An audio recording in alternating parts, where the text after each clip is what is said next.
The forest took my son and gave him back when my mother-in-law called me that morning of October 5th, 2023. Her voice trembling as she said Jamie was home. I thought the old woman had finally lost her mind. 5 years. 5 damn years had passed since she lost our 6-year-old son in the Whispering Pines forest in the fall of 2018. And we hadn't spoken a word to her since. But something in her voice made me hesitate before hanging up. Ellen was saying he was standing on the porch, that she recognized his eyes, that it was definitely our boy. Her words sounded so convincing that I felt my heart skip a beat. I woke Michael, and we raced down the highway to her house, afraid to believe and afraid to be disappointed. Michael gripped the steering wheel so tight, his knuckles went white, while I prayed silently that this wouldn't turn out to be another cruel trick of an aging mind. Police cars were already parked outside Grandma Ellen's house. Sheriff Martinez met us with cautious hope in his eyes. He explained that the boy really did know our names, remembered our old address, recounted details that only Jamie could know. But Martinez remained careful, understanding that over the past 5 years, there had been false alarms, people bringing children who supposedly were our son. Grandma Ellen stood on the porch, gripping the railings with trembling hands. Her face was wet with tears, but her eyes blazed with a hope I hadn't seen since that terrible week of searching. Ellen told us the boy had come at dawn, walked straight out of the forest, as if he knew exactly the way to her house. He didn't run or shout, just calmly approached the porch, knocked on the door, and said this was his grandmother's house. When she opened the door, he smiled and said he'd come home. When I saw him through the living room window, my heart nearly stopped. Jamie, my boy, who should now be 11 years old. He had indeed grown taller, gotten thinner, but his features remained the same. Those dark curls I loved to tousle in the mornings. Those gray-green eyes that always sparkled with mischief. That stubborn chin he'd thrust forward when he wanted something. This was my son, there could be no doubt. He sat on the couch, wearing clothes I'd never seen before. Jeans and a plaid shirt that looked quality-made but old-fashioned, as if sewn 20 years ago. The fabric was thick and well-made, but the cut seemed outdated.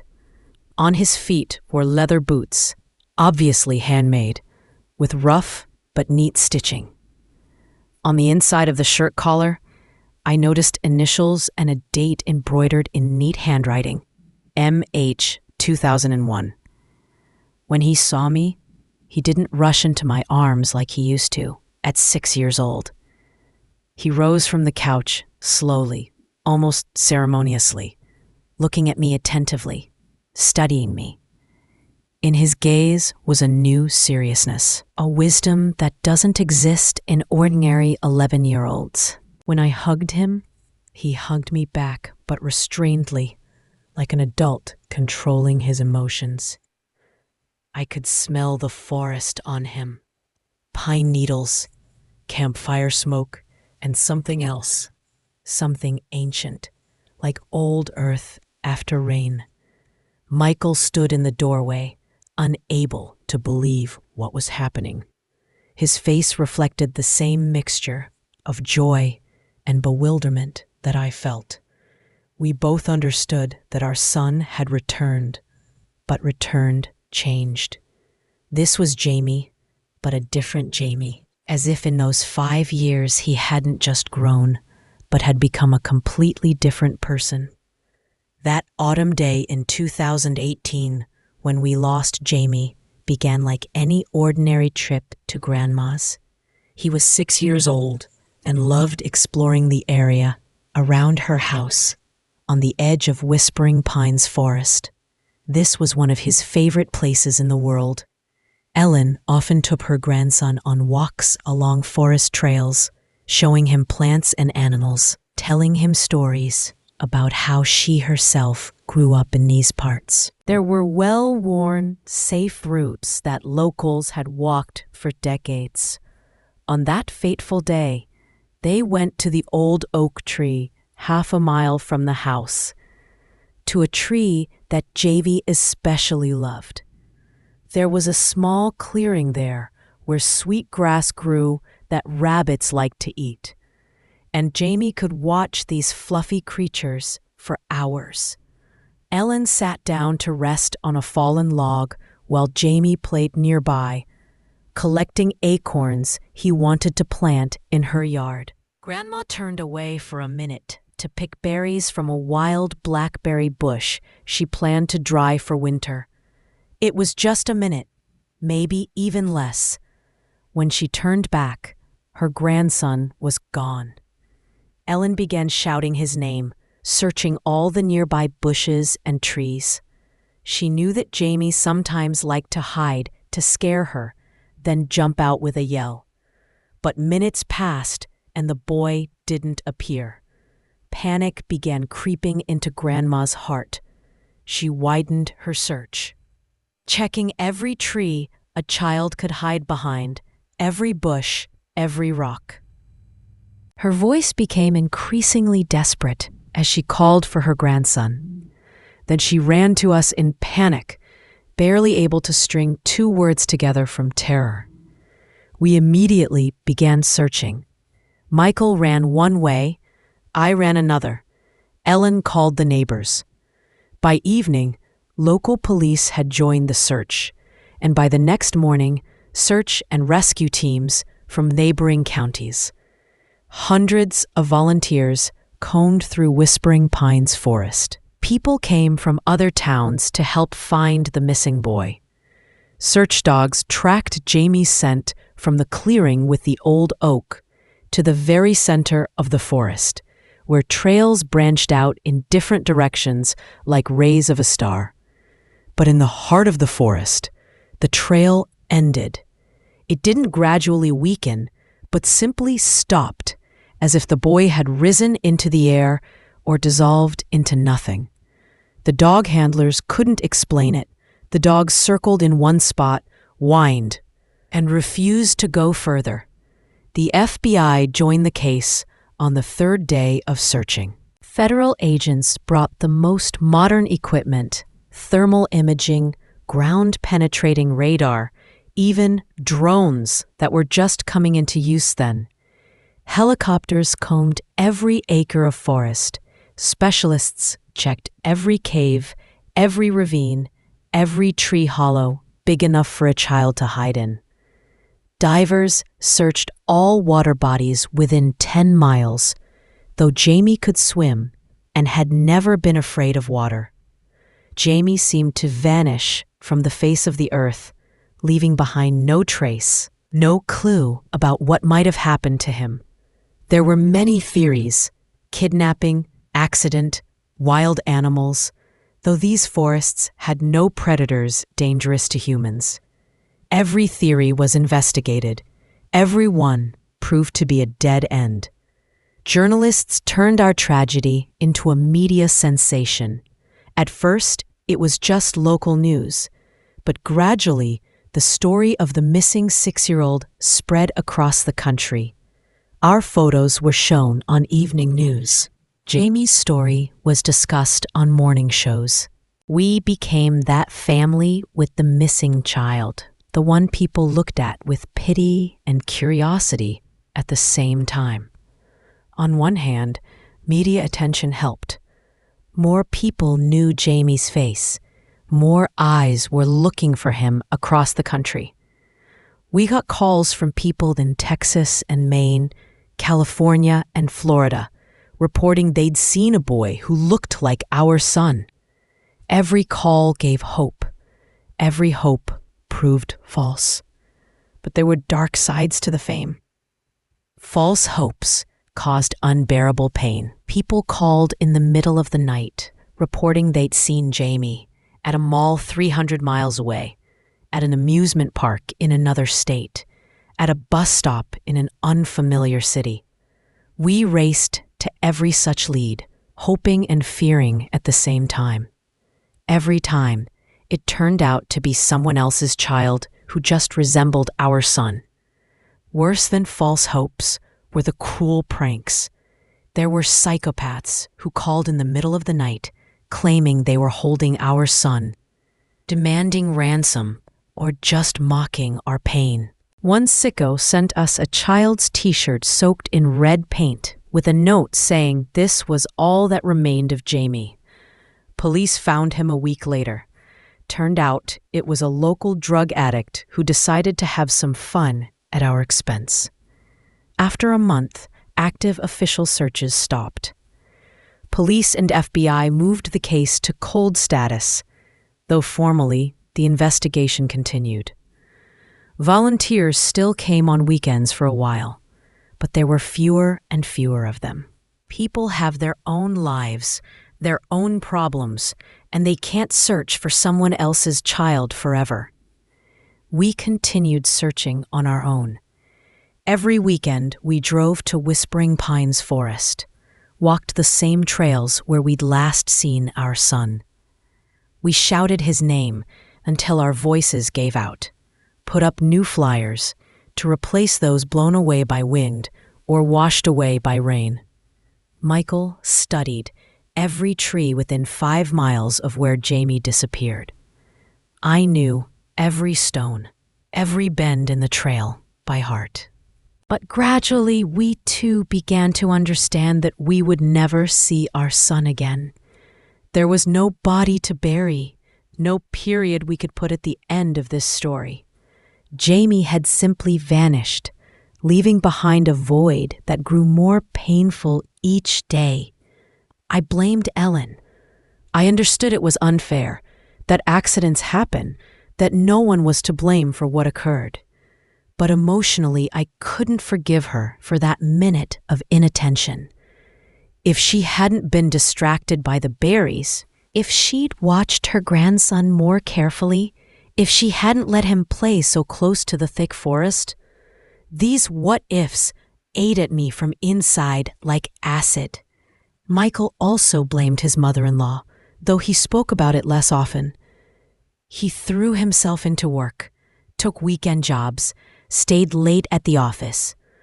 I understood this was his way of dealing with the pain, but his absence made my own pain even sharper. After 6 months, we stopped visiting Ellen. After a year, we stopped answering her calls. She continued sending birthday cards, Christmas gifts, letters with apologies and pleas for forgiveness. We put it all in a box without opening it. Ellen became a symbol of loss for us, a living reminder of the worst day of our lives.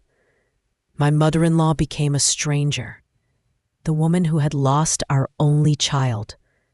And though reason told me she was suffering too, that she also blamed herself, my heart couldn't forgive. Medical examinations that Jamie underwent after his return showed the boy was absolutely healthy. No signs of malnutrition, injuries, or illness. On the contrary, he looked better than many of his peers. Teeth in excellent condition, good muscle tone, quick reflexes. Someone had taken very good care of him for those 5 years, and that someone clearly knew about child health. Psychologist Dr. Rains tried to find out where Jamie had spent those years. But the boy answered evasively, talking about people in the forest who taught him important things. He said these people helped the forest, protected it from those who wanted to harm the trees and animals. When Dr. Rains asked for details, Jamie explained that some things couldn't be told to those who weren't ready to understand them. When asked how he got to these people, the boy explained that he simply walked where his heart led him.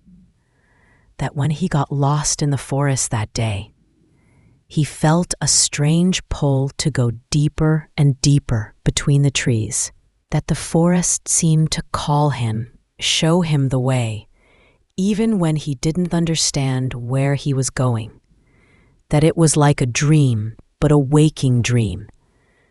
Dr. Rains theorized this was a way for the child's mind to cope with trauma. Perhaps Jamie survived thanks to help from hermits, tourists, or even poachers, but his psyche had reprocessed these memories into a more romantic and less frightening story. Children often invent fantastic explanations for events that are too complex or traumatic to understand. But something else bothered me. Jamie knew things about nature that adult biologists with university education didn't know. He could distinguish birds not only by appearance, but by their calls, including birds that rarely appeared in our area. He could predict weather several days ahead just by smelling the air or watching insect behavior. He found edible plants I didn't even know existed. Moreover, Jamie possessed some intuitive understanding of the forest ecosystem. He could explain why there were few mushrooms this year, predict where the first flowers would appear this spring, tell which trees were sick even if they looked healthy outwardly. When I asked where such knowledge came from, he answered simply, his teachers in the forest had taught him. Sheriff Martinez showed me the clothes Jamie returned in. The items were quality made, but obviously not new. The jeans and shirt looked as if they'd been worn, washed, mended, but they were in excellent condition, without patches or wear marks. The most intriguing detail was the initials MH 2001 on the shirt collar, embroidered in neat, childish handwriting. Martinez promised to check old cases of missing children, search the archives for someone with those initials. I didn't particularly hope for results, but a week later the sheriff called back with information that turned my understanding of what was happening upside down. In 2001, an 8-year-old named Mark Henderson had disappeared in these same forests. Mark was searched for 2 weeks, involving all the same services that later searched for our Jamie, just as unsuccessfully. And exactly 5 years later, in 2006, the boy returned home on his own. The story was strikingly similar to ours. Mark appeared at his parents' house early in the morning, walked out of the same Whispering Pines forest. He talked about people who had cared for him, taught him to understand nature. He refused to give details, said he'd made a promise not to talk about certain things. The Henderson family moved from town shortly after their son's return, apparently unable to withstand the scrutiny of neighbors and journalists. Martinez had difficulty, but found the Hendersons' new address. Mark is now 30 years old, lives in California, works as an ecologist in one of the national parks. He agreed to a phone conversation, though not very willingly. Mark Henderson spoke carefully, choosing each word. He confirmed that he really had disappeared as a child in Whispering Pines Forest for 5 years, that he lived there with people who taught him much about nature, about ecosystem interconnections, about how to protect the environment. But he categorically refused to discuss details, saying some things must remain secret. When I asked Mark about other similar cases, he was silent for a long time, then reluctantly gave me Sarah Williams's phone number, a woman who disappeared in the same forests in 1984 when she was 7 years old. She returned in 1989, also exactly 5 years later. Sarah, who is now 48, works as a ranger in Yellowstone National Park. When I reached her, She was even more reserved than Mark. She said only that there were things that couldn't be discussed with outsiders, that the forest itself chooses those it teaches.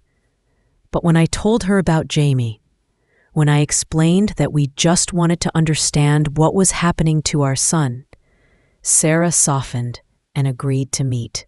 Michael and I drove to see her in Yellowstone the next weekend. The trip took a whole day, but we were ready to drive to the ends of the earth to get answers to our questions. Sarah turned out to be a tall, tanned woman with attentive gray eyes and calm, confident movements. Her house had many books about nature, photographs of wild animals, dried plants in herbariums she'd collected from different corners of the country. Sarah told us she really had disappeared as a child in the same forests where Jamie was lost. That in Whispering Pines Forest, there are people who live by special laws, ancient traditions whose roots go back to the distant past. These people choose children at certain times, teach them to understand nature, feel its needs, protect it from those who want to cause harm. Sarah explained she couldn't tell us more because as a child she'd made a sacred promise to keep certain secrets. But she assured us that Jamie would be fine, that he'd received a great gift, a rare understanding of nature, and now his task was to use this knowledge correctly to protect the natural world. When I asked whether these mysterious people would return for other children, Sarah nodded with a sad smile. She said the cycle repeats every 17 years, like clockwork.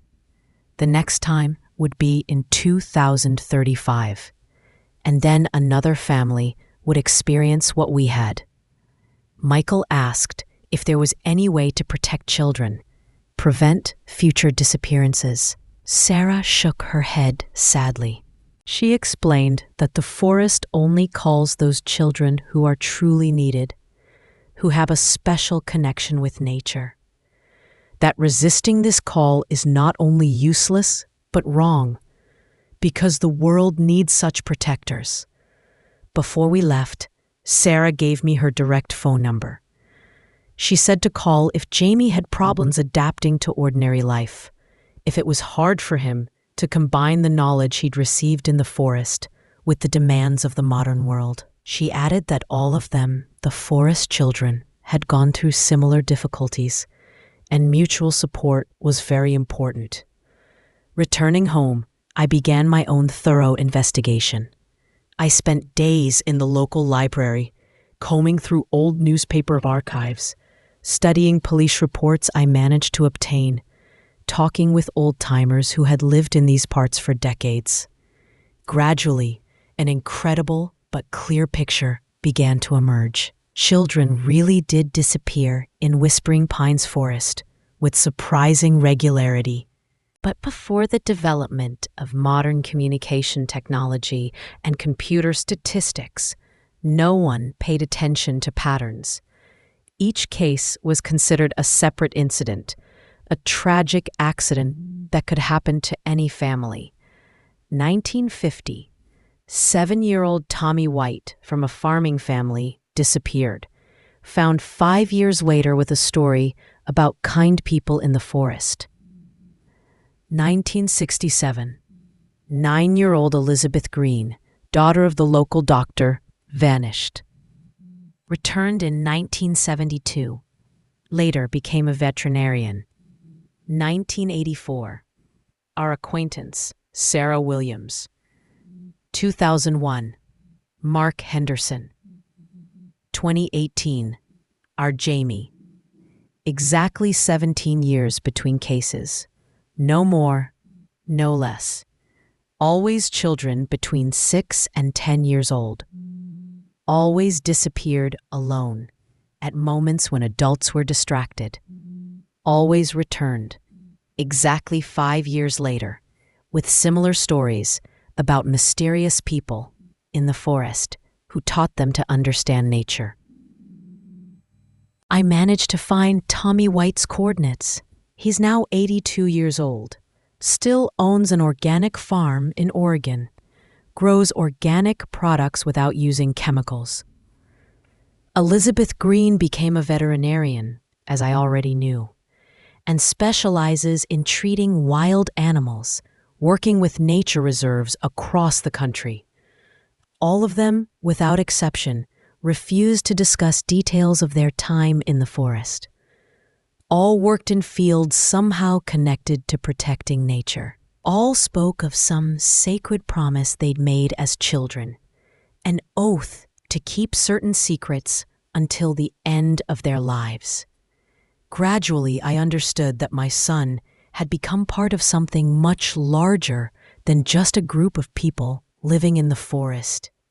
He'd become a link in an ancient chain, part of a secret community of nature protectors whose roots possibly went back through the centuries, to times when people lived in harmony with the natural world. A month after Jamie's return, he began asking to go back to Grandma Ellen's.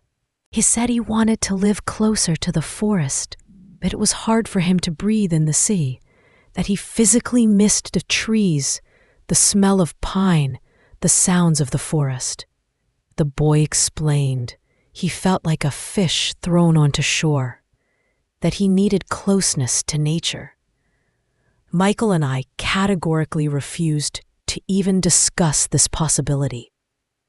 We'd just gotten our son back after 5 years of searching, and he wanted to live again near the place where he disappeared. It seemed absurd to us, even dangerous.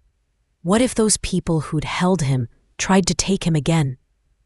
What if Jamie disappeared again, this time forever? But Jamie insisted with surprising persistence for an 11-year-old child. He explained that he needed to be near the forest, not from whim, but from some deep need.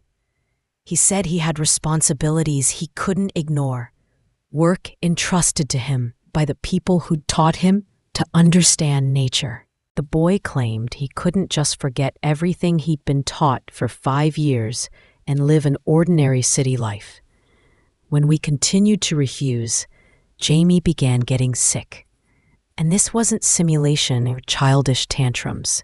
He developed a fever, weakness appeared, his appetite completely disappeared. The boy lay in bed, stared at the ceiling, and cried quietly, though he couldn't explain exactly why. Doctors conducted examination after examination, but found no physical causes for his condition. Dr. Rains suggested it was a psychosomatic reaction to adaptation stress, that the boy just needed time to get used to city life after 5 years in the forest. But Jamie's condition only worsened each day. He lost weight, grew pale, stopped playing, barely talked. Sometimes he sat by the window and looked toward the forest with such longing it broke your heart. Then I decided to call Sarah Williams.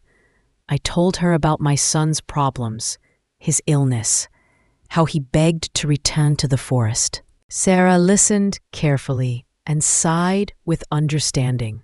She explained this was a completely normal reaction, that all forest children had gone through a similar period of painful adaptation. Sarah told me the forest really does call its protectors, and this call is impossible to ignore without serious health consequences. That the connection with nature these children receive becomes part of their being, and breaking this connection causes them physical pain. She advised allowing Jamie to live near the forest, at least temporarily. Otherwise, the boy could become seriously and truly ill. After long, agonizing discussions, Michael and I gave in. We decided Jamie would spend the school year with Grandma Ellen, attend local school, but live in the house on the forest's edge. This was a compromise that was incredibly difficult for us, but we saw no other way. Ellen was absolutely delighted with this news. She still blamed herself for her grandson's disappearance and was glad to get a chance to make amends. Grandma promised to watch Jamie day and night, not take her eyes off him, not let him go into the forest without adult supervision. As soon as we moved Jamie to Ellen's, his condition dramatically improved literally within a few days. The fever broke, his appetite returned, he became active and cheerful again. His color improved, his eyes sparkled again. It was obvious that closeness to the forest really was vitally necessary for our son. But very soon a new problem appeared that made us seriously worried. Jamie began disappearing in the evenings. Not for long, just an hour or two, but regularly. Ellen told us he simply said he was going for a walk in the forest and always returned before dark. The boy didn't sneak away, didn't deceive Grandma, behaved completely openly. But when asked what exactly he did there, he answered evasively. At first, we panicked. We demanded that Ellen categorically forbid her grandson from going into the forest alone. But Jamie calmly explained it was absolutely safe, that he knew every tree within several miles, that the forest was like home to him. He said he had important business to take care of, responsibilities he couldn't abandon. Michael decided to follow his son, to find out what happened during these mysterious walks. He hid in the forest beforehand and waited for the boy to appear. He saw Jamie walking along a barely visible trail with the confident gait of someone who'd walked this path hundreds of times. The boy moved quickly but silently, almost like a wild animal. Michael tried to follow his son, keeping his distance, but very soon realized Jamie had simply disappeared among the trees. He hadn't run away or hidden, but had literally dissolved into the forest, as if he'd become part of the surrounding nature. Michael searched the area, but found no trace of the boy. When Jamie returned home an hour later, Michael asked how he disappeared so quickly and invisibly in the forest. His son just smiled mysteriously and replied that the forest teaches its friends to be invisible when necessary. That this was one of the first lessons received by those who truly understand nature. Another time I tried to follow Jamie myself, hiding behind the trees at some distance from the house. I watched as the boy approached certain trees, placed his palms on their trunks, as if listening to something unavailable to ordinary hearing. I observed him collecting certain leaves, branches, roots, in a small canvas bag he always carried. Jamie's movements were purposeful. He clearly knew what he was looking for. Sometimes he stopped near a seemingly healthy tree, frowned, shook his head, muttered something under his breath. Later, I learned that precisely these trees began getting sick or dying within a few weeks. As if the boy could see plant diseases long before they became visible to the ordinary eye. When Jamie noticed me, he didn't get angry or try to run away. He calmly approached and explained. He was checking the forest's health, that trees and plants told him about their problems, and he helped solve these problems with means available to him. The boy spoke about this so naturally, as if discussing the most ordinary things. Ellen told amazing stories about her grandson's abilities. Jamie began bringing home injured wild animals, birds with broken wings, squirrels with damaged paws, sometimes even fawns that had strayed from the herd. He treated them with various herbs and remedies he prepared himself using recipes received in the forest.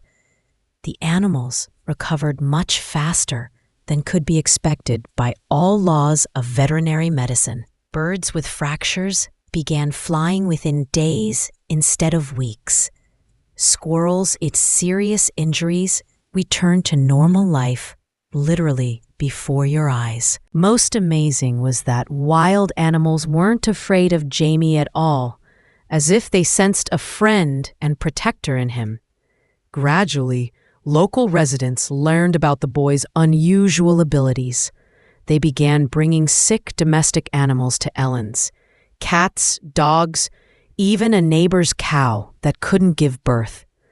Jamie examined the animals, sometimes simply placed his hands on the sore spot, sometimes prepared herbal decoctions.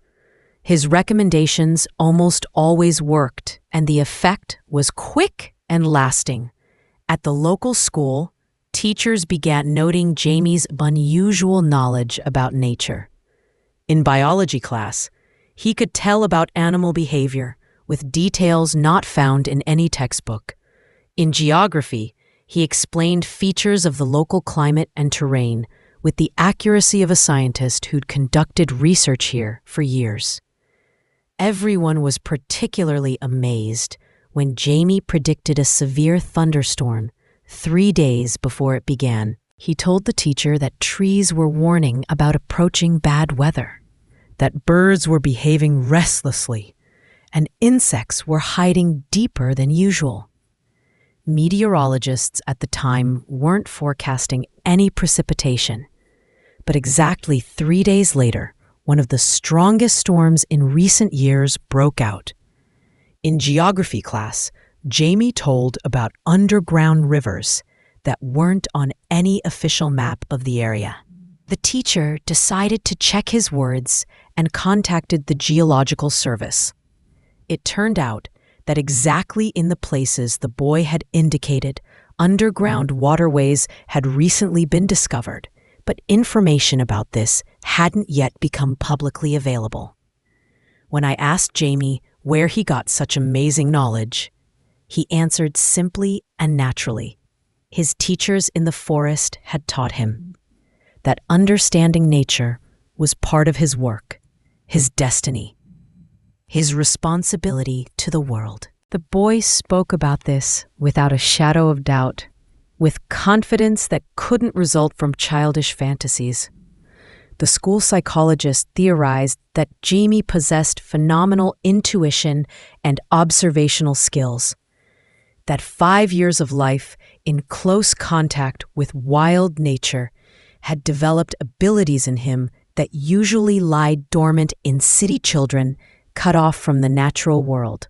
But sometimes my son's knowledge and abilities went far beyond what could be explained by simply good intuition. Jamie predicted a forest fire in a neighboring county a whole week before it started. He told Ellen he could smell smoke, though there wasn't even a hint of burning in the air. He warned about flooding on the river that happened exactly when he said it would. He knew about an earthquake in a neighboring state before seismologists reported it. When I asked how he knew about events happening hundreds of miles away, Jamie explained that the earth talks to those who know how to listen to it, that the forest is connected to the whole world by invisible threads, and those who understand these connections can feel what's happening very far away. It sounded like mysticism, but my son's predictions came true with frightening accuracy. Gradually, I began to understand that my son had become something much more than just a child with unusual abilities. He turned into a living connecting link between the human world and wild nature, a translator who could understand the forest's language and explain its needs to people. Jamie began actively opposing those who harmed the environment. When a large construction company wanted to cut down a grove of century-old oaks to build a shopping center, the boy organized a protest among his classmates. Children formed a human chain in front of the bulldozers, preventing the machinery from starting work. The story made local and then regional news. Photos of an 11-year-old boy standing in front of a huge machine with a sign, "Save Our Forest," spread throughout the state. The company got such bad publicity that they eventually abandoned the project and chose another location for construction. When tourists left trash in the forest or built campfires in prohibited areas, Jamie somehow managed to find them and convince them to correct their mistakes.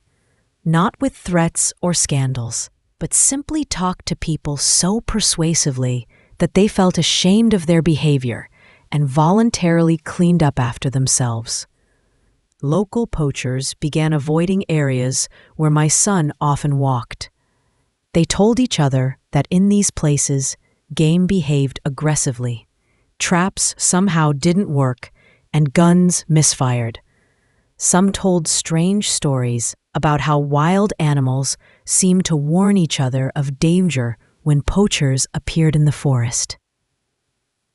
Ellen told me that Jamie sometimes talked to himself during forest walks. But if you listened carefully, it became clear he wasn't talking to himself, but conducting a dialogue with someone invisible. He answered questions no one could hear, agreed or argued with invisible interlocutors. When I asked my son who he talked to in the forest, Jamie answered quite seriously that he spoke with his teachers. He explained that the people who taught him to understand nature hadn't left completely, that they continued watching over him, giving advice in difficult situations, helping him make the right decisions. I tried to find out whether he saw these teachers physically or just felt their presence. Jamie thought for a moment and said it was hard to explain, that sometimes he saw them as ordinary people, sometimes just heard voices, and sometimes knowledge came by itself, as if someone was putting it directly into his head. 2 years have now passed since Jamie returned home. He still lives with Grandma Ellen, attends local school, spends several hours in the forest every day. Michael and I visit him every weekend, and each time we're amazed at how much he's changed. Our relationship with our son has become completely different. Jamie has become more serious, responsible. Sometimes it seems he's wiser than us, though he's only 13 years old. In his eyes, there's understanding and depth that can't be the result of ordinary childhood experience. Sometimes, talking with him, I feel I'm communicating not with a child, but with a very old and wise soul in a child's body. Michael sometimes says we lost an ordinary 6-year-old boy and got back a little sage, that this is both a blessing and a curse, because our son will never again be an ordinary child, that his childhood ended the day he disappeared into the forest, and he returned to us already an adult person in a child's body. I think my husband is right. Jamie is no longer just our son. He's become a forest guardian, keeper of ancient knowledge, a living bridge between the human world and wild nature. He has a mission more important than family attachments, a responsibility that will be with him all his life. Ellen says she's proud of her grandson, that he's doing important work that will help preserve nature for future generations, that we're incredibly lucky our child was chosen for a great mission, became part of an ancient tradition of nature protectors. Perhaps Grandma is right, but sometimes I'm sad that my little boy has disappeared forever. Recently, Jamie told us something that made us shudder. He explained that his teachers would soon return to the forest again. Not for him. He'd already received all the necessary knowledge and skills. But new keepers of ancient traditions would come to Whispering Pines Forest to prepare the next student. Choose and train a new nature guardian. 2035. In 10 years, another child will disappear in these forests again. Some family will experience the same hell we went through 5 years ago. They'll search, hope, despair, blame themselves and each other. And then, after 5 long years, their son or daughter will return home, changed forever. Jamie says he doesn't know in advance who will be chosen next time, that the decision is made by the forest itself, sensing which particular child is ready for such an unusual fate, which soul is strong enough to bear the burden of ancient knowledge. But he knows the choice will definitely be made, because the world needs nature protectors. I asked my son if he could somehow prevent the future disappearance, warn the family that will have to experience our tragedy. Jamie sadly shook his head and explained that any interference would disrupt the ancient order of things, that each future forest guardian must walk their path independently, without hints or warnings. Sometimes at night, I lie awake thinking about that family that will experience our nightmare in 10 years, about parents who will blame themselves for losing their child, search for them for years, lose hope, and find it again, about grandparents who won't be able to forgive themselves for a minute of inattention. I want to warn them, prepare them for what awaits them, tell them their child won't die, but will be safe, receive amazing education, and return home in 5 years. But Jamie is right. Some trials can't be avoided. You can only go through them with dignity and accept the result. Today, Jamie turns 14. He's become tall for his age, a strong teenager with the attentive, wise eyes of an adult. He studies at the local high school, plans to study ecology and biology at university, though his knowledge in these areas already exceeds that of many professors. He has a girlfriend, Emma, daughter of the local forest ranger. The girl understands Jamie's special connection with nature, shares his views on environmental protection. Sometimes they go into the forest together for several hours, and Jamie shows her secret trails, tells her about wildlife, teaches her to understand the signs nature gives. Emma is the only one besides our family who knows the full truth about Jamie's past. He told her about the 5 years spent with mysterious teachers in the forest, about the knowledge he received, about the mission he now fulfills. The girl not only believed this incredible story, but asked to be taught what Jamie himself knows. Now Emma also studies the healing properties of herbs, learns to understand animal behavior, helps Jamie protect the forest from poachers and those who want to harm nature. Perhaps she'll become his partner in this important work. Perhaps someday they'll have their own children who will also be keepers of ancient knowledge. Ellen says the forest chooses not only future guardians, but also their life companions.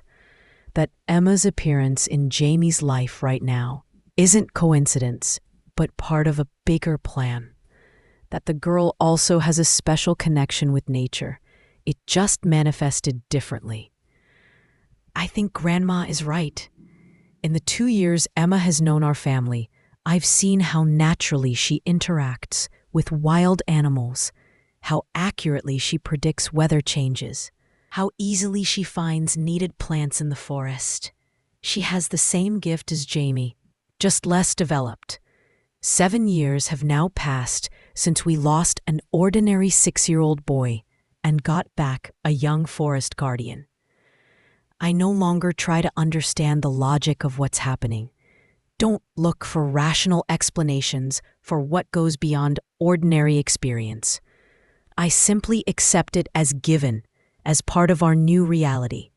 My son is special. He's connected to forces and traditions that existed long before our civilization and will exist long after its disappearance. His destiny is to protect what many people perceive simply as resources for use, but what is actually a living, breathing, feeling part of our world.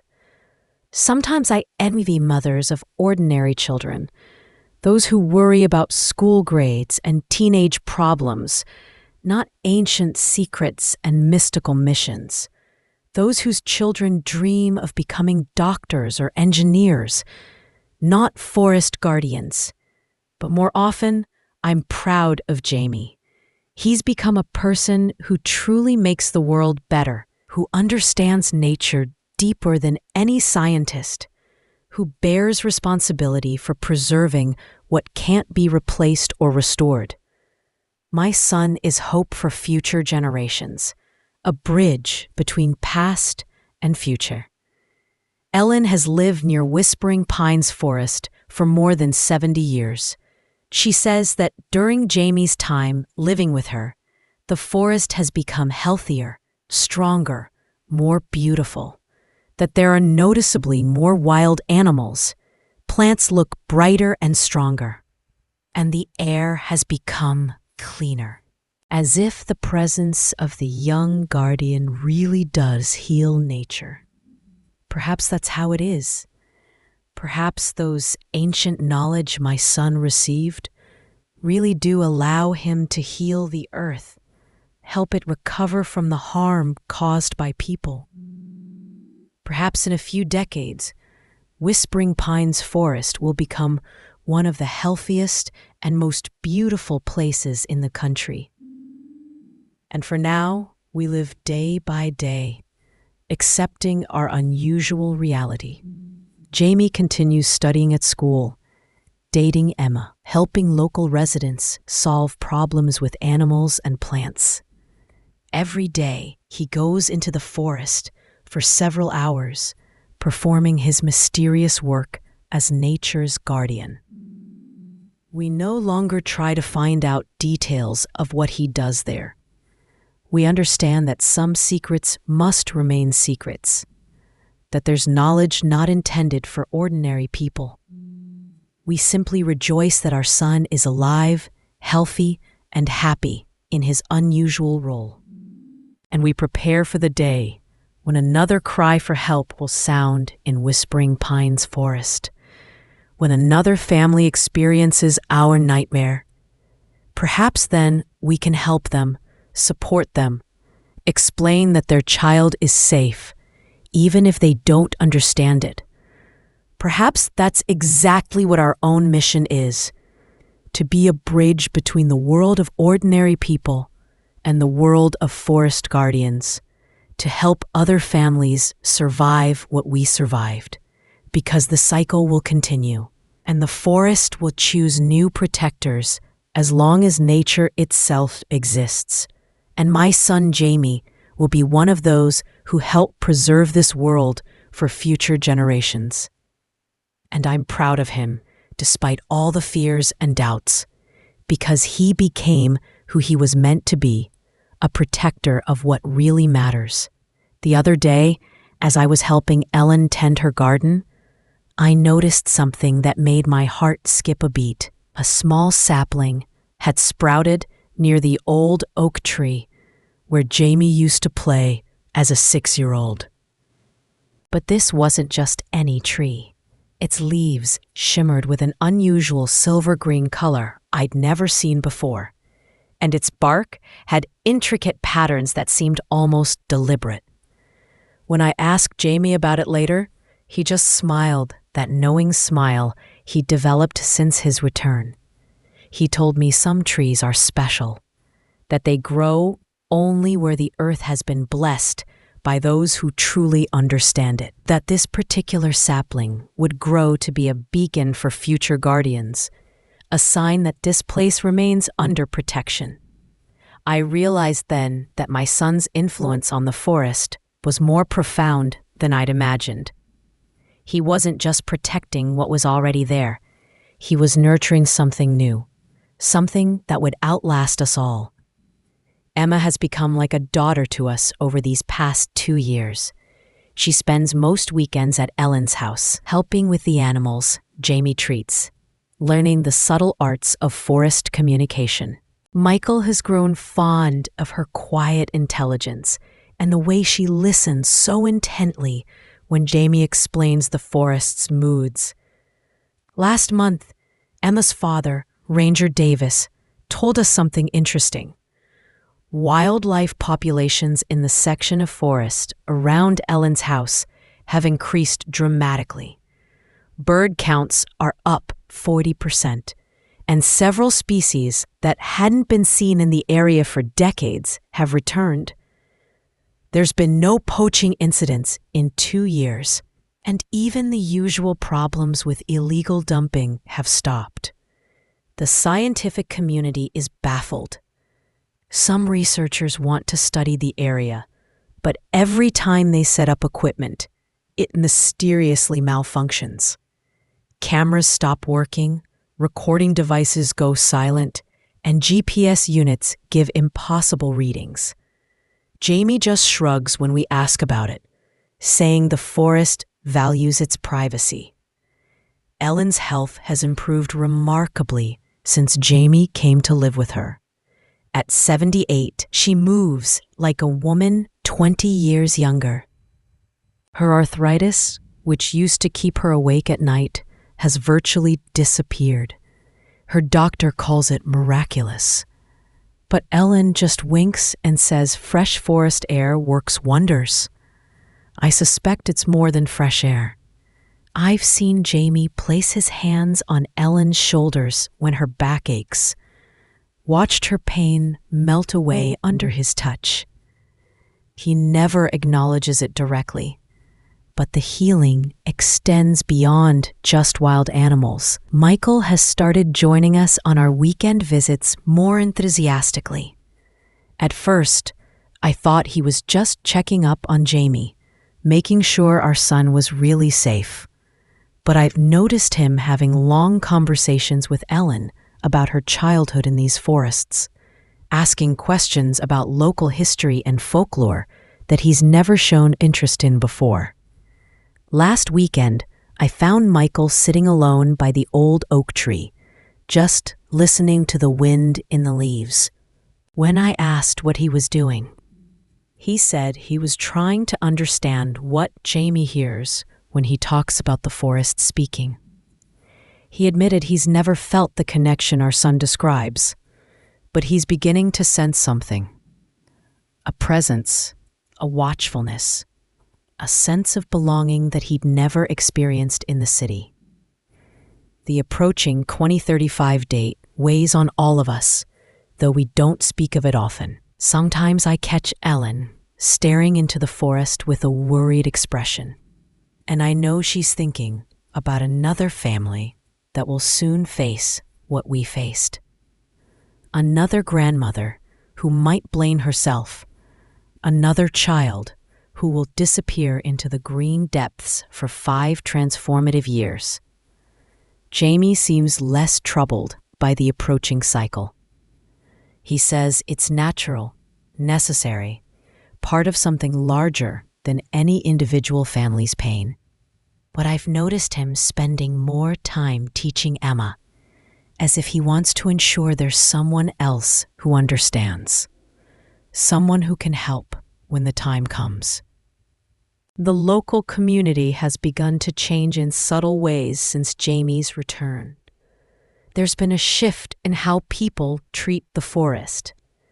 Littering has decreased, hunting practices have become more ethical, and several families have started organic gardens inspired by Ellen's success with the plants Jamie brings home.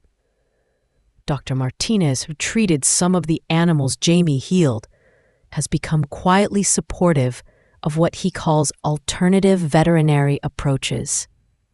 He's documented remarkable recovery rates for animals treated with Jamie's herbal remedies, though he's careful not to publish anything that might draw unwanted attention. The pastor at the local church, Reverend Thompson, has begun incorporating environmental stewardship into his sermons. He speaks of sacred responsibilities to protect creation, though he's never directly mentioned Jamie. After service one Sunday, he pulled me aside to say he believes some children are called to special purposes that adults must learn to accept rather than understand. This gradual transformation of our community feels like preparation, as if Jamie's presence is awakening something that's been dormant for generations. People are remembering old connections, old responsibilities, old ways of living in harmony with the natural world. I've started keeping a journal, documenting everything I can about Jamie's abilities and the changes we've witnessed, not for publication or scientific study, but for the future, for the family who will face this reality in 2035, and for any others who might need to understand what we've learned. Some nights I dream about that unknown child who will be chosen next. I wonder if they're already born, if they're playing in a backyard somewhere, oblivious to the destiny that awaits them. I pray their family will be stronger than ours, more understanding, more accepting of the impossible. But then I remember our own journey, how we went from devastation to acceptance, from fear to pride. Every family finds their own way through this trial. Every parent learns to let go in their own time. Every child becomes the guardian they're meant to be. As I write this, Jamie is outside with Emma, checking on a young deer with an injured leg. Through the window, I can see him kneeling beside the animal, his hands glowing with a soft light that could be moonlight or something else entirely. Emma sits nearby, taking notes in a leather-bound journal he gave her, recording his techniques for future reference. This is our life now. Strange and possible, beautiful, and sometimes heartbreaking. But it's our life, and we've learned to embrace it. Jamie is happy in a way that runs deeper than ordinary childhood joy. He's found his purpose, his place in the world, his way of making a difference. And perhaps that's all any parent can ask for. That their child finds meaning, finds their calling, finds a way to leave the world better than they found it. Jamie will spend his life protecting something infinitely precious, ensuring that wild places remain wild, that the ancient wisdom of the earth isn't lost to progress and development. In 12 years, when 2035 arrives and another child disappears into Whispering Pines Forest, we'll be ready.